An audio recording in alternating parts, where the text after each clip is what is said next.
There's something happening to you that nobody is talking about. Not your doctor, not your school, not your parents, and definitely not the apps you open every single morning before you get out of bed. You wake up, you have goals, real ones. You want to build something, become something. You can feel it, that quiet pull toward a better version of yourself. But then you don't move. You tell yourself you'll start tomorrow, or after this video, or when things calm down, or when you feel more ready. And the worst part, you know what you should be doing. That's what makes it so frustrating. This isn't about information. You already know enough. And yet something keeps pulling you back down. Most people call this laziness, discipline problems, a lack of willpower. But what if it's none of those things? What if the real reason you keep losing motivation has nothing to do with your character, and everything to do with what modern life is quietly doing to your brain? Because here's what the science actually shows. Your brain was never designed to stay motivated in the world we live in today. And the systems built around you, your phone, your feed, your notifications, are running a process that your biology cannot compete with. This isn't a motivational speech. This is an explanation. And once you understand what's actually happening inside your mind, the way you see yourself and your potential will never be the same. Stay with me. Let's talk about dopamine. Not the way social media talks about it. Not just the feel-good chemical. That's an oversimplification that misses the most important part. Dopamine is not about pleasure. Dopamine is about anticipation. It's the chemical your brain releases when it expects a reward. The pursuit, the chase, the moment right before you get what you want. And for thousands of years, that system worked perfectly. Your ancestors felt a dopamine surge before hunting, before solving a problem, before building something with their hands. The reward was hard to get, which meant the anticipation was intense, which meant the motivation was real. But something changed. Somewhere around the last decade, we handed our dopamine systems over to engineers in Silicon Valley. And those engineers had one job: keep you on the app as long as possible. So they reverse engineered your brain's reward system. Infinite scroll. Variable rewards, likes, notifications, each one triggering a small dopamine hit. Just enough to keep you chasing. Never enough to feel satisfied. And here is where the damage happens. When you flood your brain with constant low-effort dopamine quick hits from scrolling, from short videos, from likes, your brain does what it's designed to do. It adapts. It recalibrates. It raises the baseline.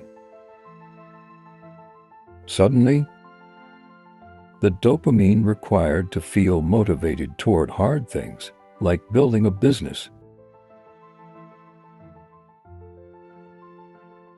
finishing a project, sitting down to study, doesn't feel like enough anymore.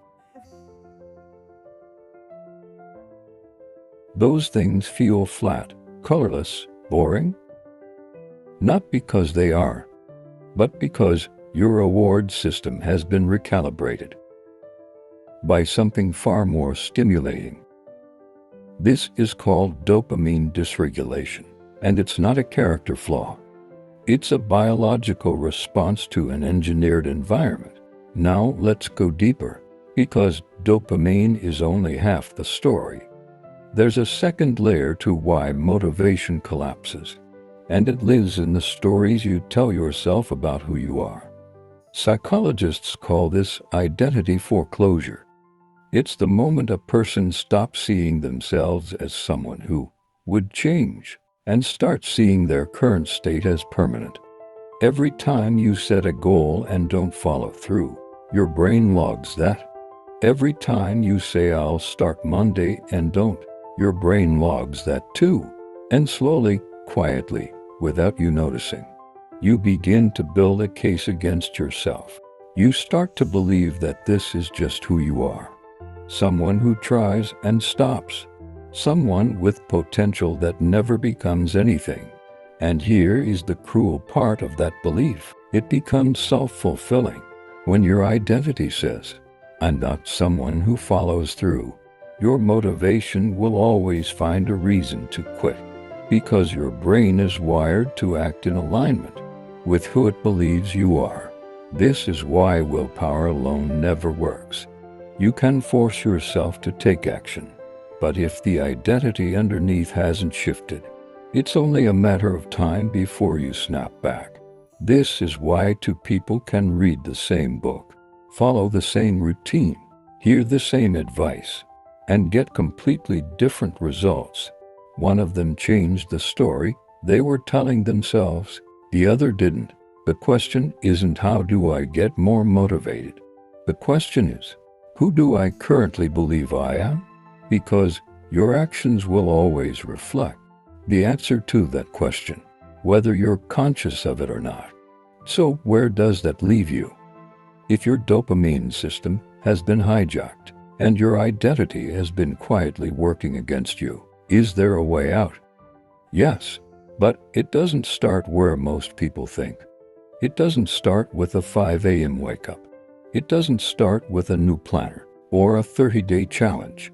It doesn't start with motivation at all. It starts with two things: environment design and identity reconstruction. Your environment is the invisible script your behavior follows every single day. The apps on your home screen, the people you spend the most time with, the first thing you see when you wake up, the last thing you consume before you sleep. If your environment is engineered to keep you distracted, and it is by default, then your behavior will reflect that, not because you're weak, because you're human. Research shows that approximately 43% of our daily actions are not decisions at all. They are habits, triggered automatically by context, by environment. That means nearly half of your life is being run by the world around you, not by your conscious will. So, if you want to change your behavior, the first move isn't to try harder. It's to change what your environment is asking of you. Remove the friction from the things that matter. Add friction to the things that don't. Make the right action the easy action. And watch how differently your brain responds. That's not weakness. That's working with your biology instead of against it. Now let's talk about identity. Environment alone won't hold if the person inside hasn't shifted. Identity change doesn't come from big dramatic moments. It comes from small, consistent evidence. Every time you do the thing you said you would do, even something small, you cast a vote for a new version of yourself. Every time you sit down to work when you don't feel like it. Every time you put down the phone and pick up the book. Every time you show up, even imperfectly, you are rewriting the story your brain has on file. This is what James Clear calls identity-based habits. You don't aim for the outcome first. You aim for the identity. Instead of saying, I want to finish a course, you say, I am someone who learns every day. Then you find the smallest possible action that proves that statement true. 2 minutes, 1 page, 1 rep, 1 honest effort. The size of the action doesn't matter at first. The consistency of the identity signal does. Over time, Those small votes accumulate, and one day you realize the story has changed. You don't have to force yourself anymore. You move because this is just who you are now. That's the real secret behind people who seem naturally disciplined. They didn't find more willpower. They built a different self-image, one vote at a time.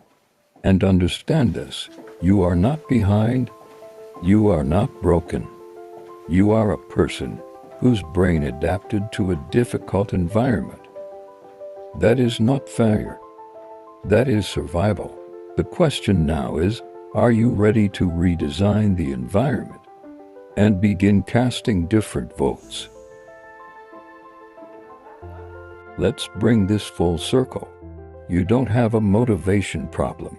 You have a dopamine baseline that's been quietly raised by an environment engineered to hijack it. You have an identity narrative that was built from past evidence that can be replaced. These are not permanent conditions. They are patterns, and patterns can be interrupted. But here is what I want to leave you with, because this is the part most videos skip. Understanding this is not enough. You can watch every video, read every book, save every post about discipline and mindset, and still not change, because information without deliberate application is just entertainment. And right now, the algorithm is very happy for you to stay in that loop. The moment this video ends, you will have a choice, a small one, but a real one. You can scroll to the next thing, or you can do one small thing that the old version of you would have postponed, not to be productive, not to win the day, but to cast one vote for the person you're deciding to become. That's how it starts. Not with a perfect morning routine, not with a surge of inspiration, with one quiet decision that nobody sees but you. Your mind is not your enemy. It is an instrument, and with the right understanding, you can learn to play it.